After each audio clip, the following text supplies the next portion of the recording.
Dans un monde où les légendes se mêlent à l'histoire, Ousmane Sonko, un guerrier redoutable venu des terres chaudes de l'Afrique, fit alliance avec Ragnar Lothbrok, le célèbre chef viking. Leur rencontre fut marquée par une prophétie gravée dans une pierre ancienne qui annonçait qu'un héros des sables unirait ses forces avec un seigneur des mers pour conquérir des terres inconnues. Sonko, vêtu d'une armure de cuir ornée de motifs tribaux, impressionna Ragnar par son courage et sa sagesse. Il n'était pas seulement un combattant hors pair, mais aussi un stratège redoutable. Les deux hommes, malgré leurs origines différentes, partageaient un objectif commun: bâtir un monde où leur peuple vivrait en harmonie, loin des oppressions des rois avides et des guerres inutiles.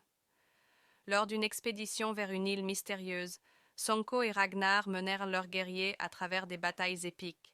Sonko, avec sa lance ornée de pierres précieuses et sa maîtrise des techniques de combat africaines, terrassa des ennemis redoutables, tandis que Ragnar, armé de sa hache légendaire, semait la terreur parmi leurs adversaires.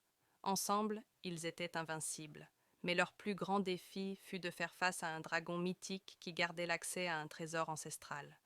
Ragnar, avec sa fougue habituelle, voulut attaquer de front, mais Sonko, grâce à sa connaissance des anciens récits africains, proposa une stratégie.